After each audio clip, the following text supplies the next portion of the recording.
Okay, so someone hands you a zoo. Not a petting corner with a few goats, the real thing.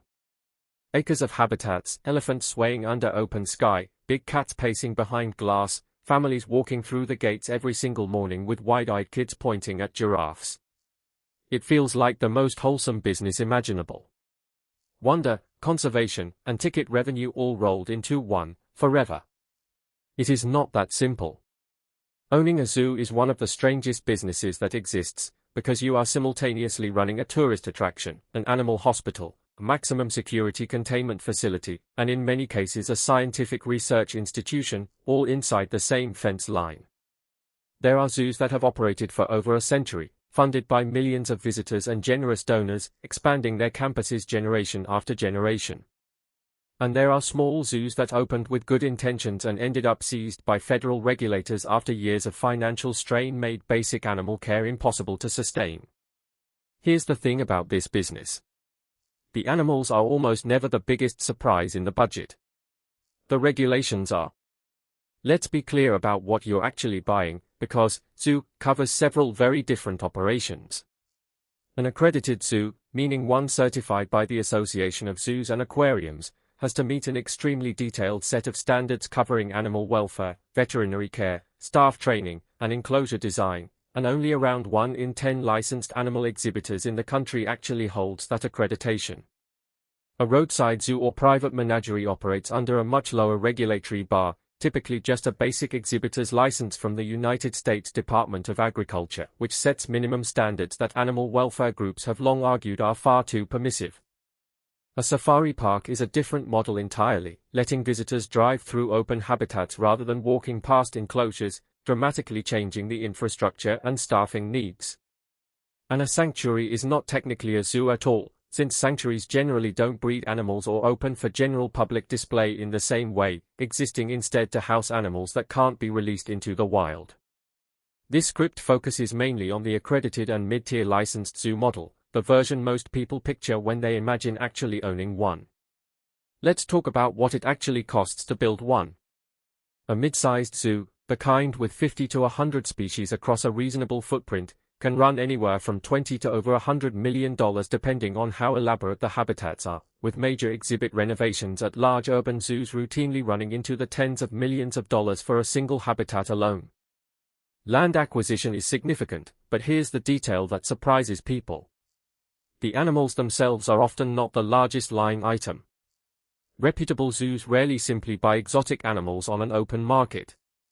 Instead, accredited institutions participate in what's called a species survival plan, a cooperative breeding and loan program where animals move between accredited zoos to maintain healthy genetic diversity, meaning many animals arrive on breeding loan rather than being purchased outright, which changes the entire financial picture from a one-time acquisition cost into an ongoing institutional relationship. Before you open the gates, you also need infrastructure that most visitors never think about. Specialized enclosures for different climates are enormously expensive. Housing a tropical species in a temperate climate means building climate-controlled indoor facilities that have to maintain precise temperature and humidity 24 hours a day, because a heating system failure overnight can kill animals that took years to acquire and raise. Backup power generation is not optional. A zoo housing dangerous or climate-sensitive species needs redundant emergency power systems, because a multi-hour outage during a winter storm can become a life-threatening event for animals that have no ability to seek shelter on their own.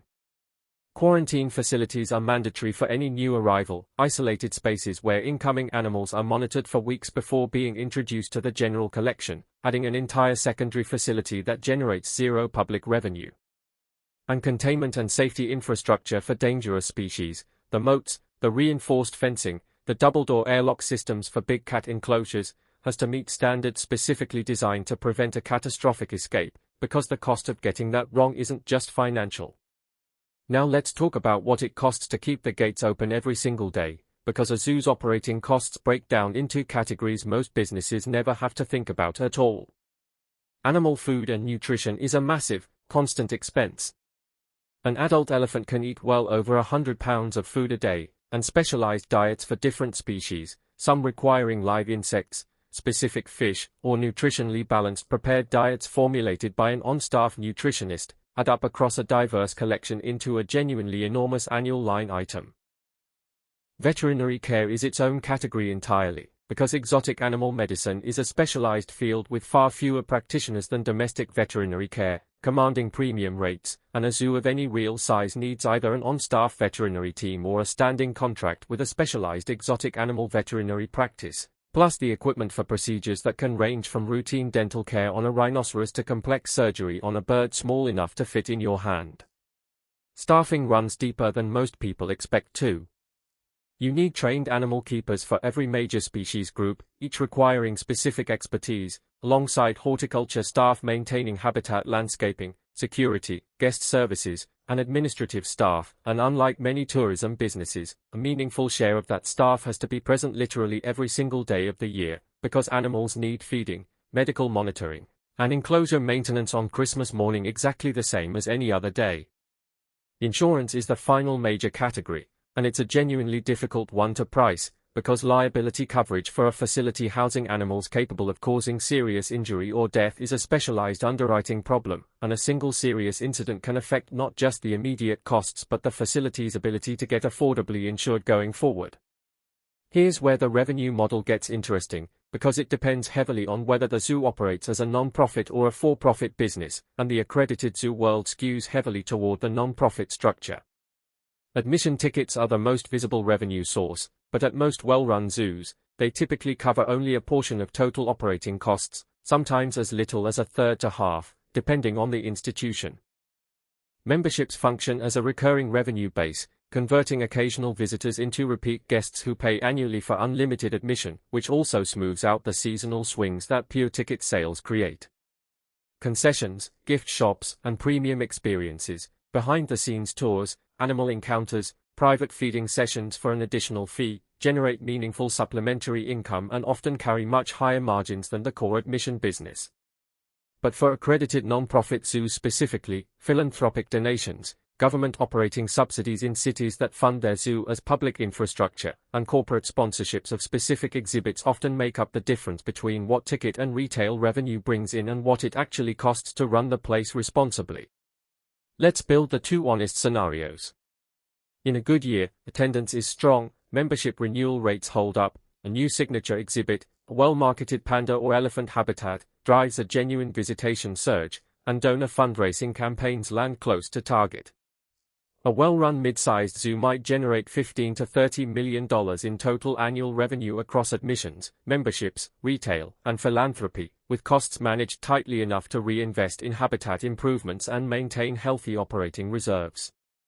In a bad year, a harsh winter or a wet summer suppresses attendance for months at a time, since outdoor attractions are far more weather-exposed than most tourism businesses. An aging major habitat needs an unplanned multi-million-dollar renovation, or worse, a widely publicized animal welfare incident, an escape, an injury, or a death that draws media attention, can suppress attendance and donor confidence for years afterward, not months, because reputational damage in this specific industry tends to be remarkably sticky with the public. The clearest real-world illustration of what happens when the underlying economics of exotic animal ownership collide with inadequate resources is the Greater Wynwood Exotic Animal Park in Oklahoma, the facility made famous by the Tiger King documentary series.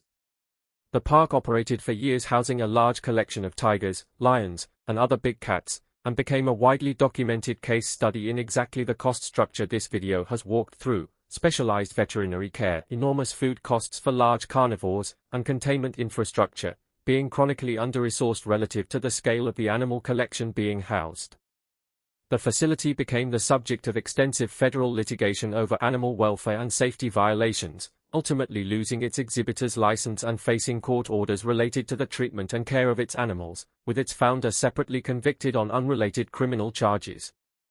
The underlying lesson has nothing to do with the sensational elements of that story and everything to do with the economics underneath it.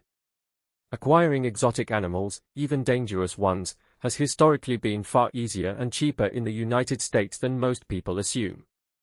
Properly funding their care for the entire multi-decade lifespan of a large cat or elephant is the part that bankrupts operators who underestimated it, which is exactly why accredited zoos build such extensive financial reserves and institutional support structures before they ever add a new species to their collection.